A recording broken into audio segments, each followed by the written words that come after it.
let you drink first.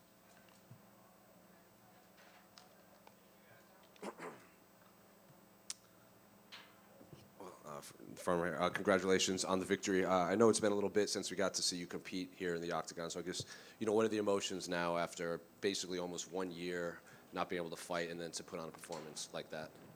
I'm very happy. I thought it was a very, very good performance. Round 3, I think the last 2 minutes, there were some hiccups, of course. But Chris Guitierrez, you have to understand, is a type of opponent. He's not so easy to fight and get much off, because I feel like he's a survival first type of fighter. He almost wants to survive more than he wants to win sometimes.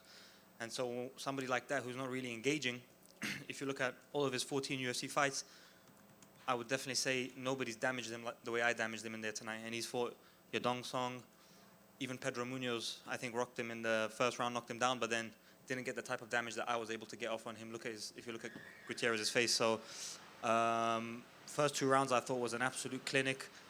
Round 3, a couple hiccups, but these are small adjustments. 1 year off.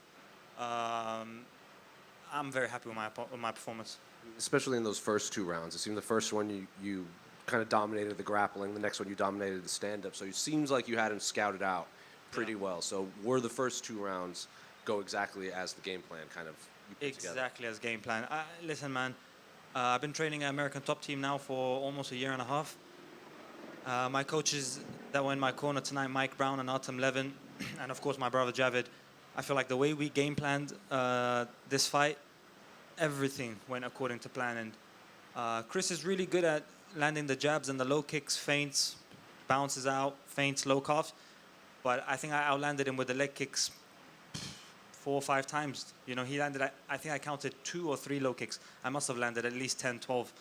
And Javid said to me all camp, he said, this guy's not going to land much on you. I'm telling you, because he told me my distancing and my footwork is way too good. And I think I put a statement for the rest of the division.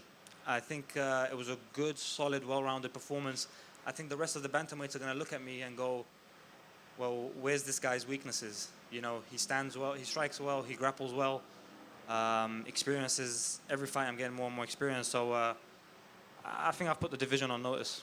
In that 3rd round, I would assume he'd come out pretty aggressive, because even you could hear his corner saying, you need to finish if you want to win. So I guess, what is it like in that 3rd round when he just kind of comes sprinting at you? Yeah, my brother said it as soon as I got off the stool in between 2 and 3. My brother did say to me, look, he's 2 rounds down. He's going to come out fast. Switch on. And I think my biggest problem in that round 3 was I was too relaxed.